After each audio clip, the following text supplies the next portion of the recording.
Selamat pagi para sahabat GKI Klasi Solo dimanapun para sahabat berada. Pernahkah para sahabat mandi di sungai? Mungkin bagi para sahabat yang dulu jadi orang desa atau punya saudara di kampung pernah mandi di sungai.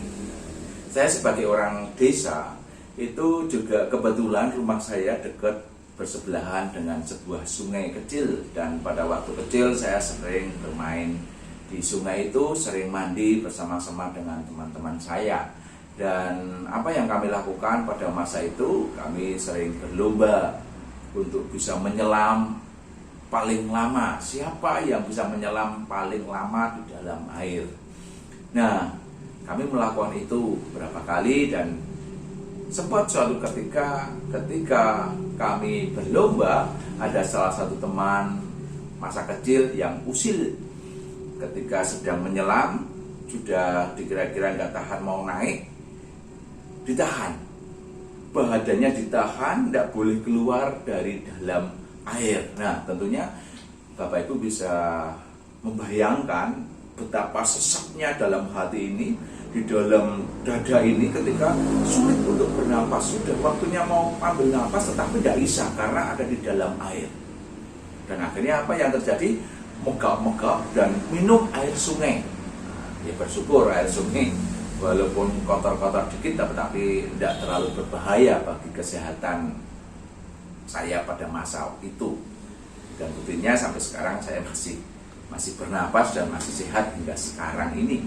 Nah, berbicara soal kesesakan yang dialami oleh kita sebagai manusia, kita bisa saja mengalami yang namanya rasa sesak di dalam hati, di dalam diri kita.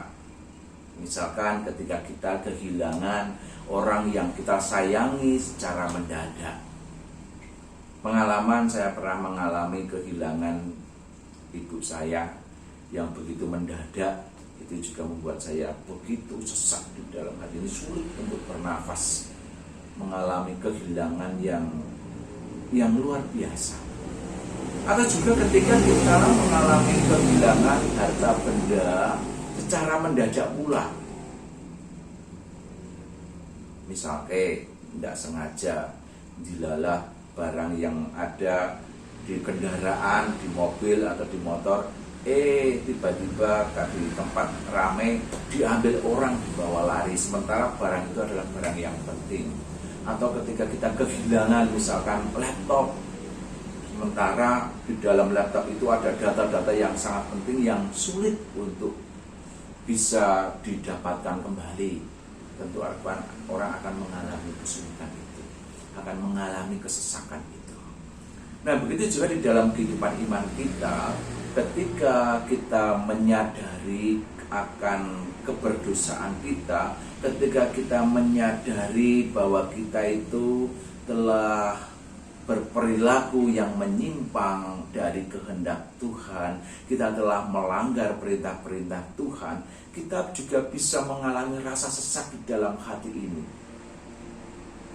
Karena kita berpikir bahwa kita pengennya itu ya taat pada Tuhan, mengikuti perintah-perintah Tuhan, hidup sesuai dengan kehendak Tuhan. Tetapi seringkali yang terjadi di dalam kehidupan kita adalah bukannya kita taat, bukannya kita patuh pada Tuhan, tetapi pelanggaran yang kita lakukan. Walaupun mungkin kadangkala pelanggaran itu tidak kita sengaja. Dan kadangkala hal itu membuat hidup kita menjadi gelisah, hidup kita menjadi tidak tenang. Tidur juga tidak nyenyak, dan kita menyadari akan ketidakmampuan kita. Kita menyadari akan kelemahan kita, kita menyadari akan kerapuhan kita, akan kehidupan kita yang seringkali jauh dari apa yang Tuhan kehendaki. Namun kita bersyukur bahwa kita punya Tuhan Yesus Kristus yang baik, seperti yang dikatakan di dalam Ibrani 9 pasal yang ke-15. Di sana dikatakan, karena itu ia adalah pengantara dari suatu perjanjian yang baru, supaya mereka yang telah terpanggil dapat menerima bagian kekal yang dijanjikan. Sebab ia telah mati untuk menebus pelanggaran-pelanggaran yang telah dilakukan selama perjanjian yang pertama. Di dalam surat Ibrani pasal yang ke-9 ayat yang ke-15 ini dikatakan bahwa Kristus telah mati untuk menebus pelanggaran-pelanggaran kita. Dengan penderitaannya, dengan kematiannya, dengan darahnya yang tertumpah itu, dia telah menjadi sarana penyucian akan dosa dan pelanggaran kita. Dia, Kristus ini telah menjadi pengantara dari perjanjian yang baru, perjanjian antara Allah dengan umat manusia. Sungguh kita bersyukur kita memiliki Yesus Kristus yang boleh menjadi pengantara di antara kita, sehingga kita diperdamaikan dengan Tuhan.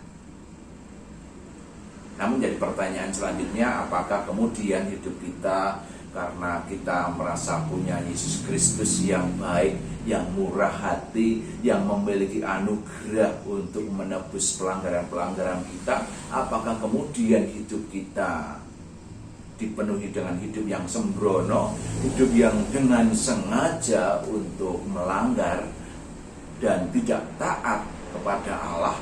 Nah, tentu saja tidak demikian.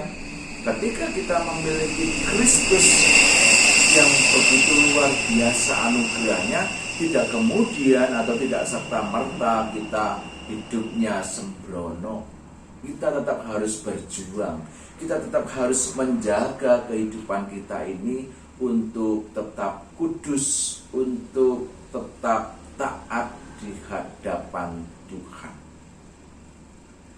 Walaupun kadangkala berat dalam perjalanan hidup ini, karena ya kita tahu kita sebagai manusia, kita yang lemah, kita yang rapuh, kita masih makan nasi, kita menyadari itu. Tetapi bukan berarti kita kemudian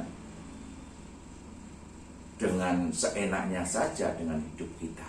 Kita harus terus berjuang, kita harus terus berusaha untuk menjaga hidup kudus di hadirat Tuhan.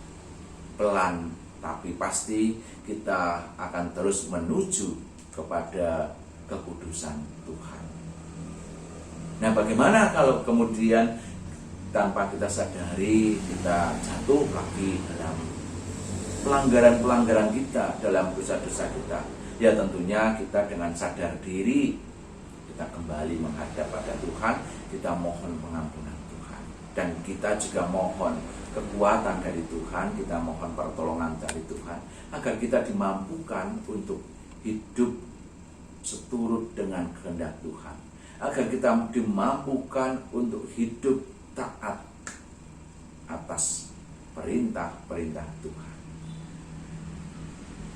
Kiranya Tuhan Yesus Kristus, Sang Kepala Gereja, boleh terus menuntun perjalanan kehidupan kita hari demi hari. Tuhan memberkati kita semuanya. Amin.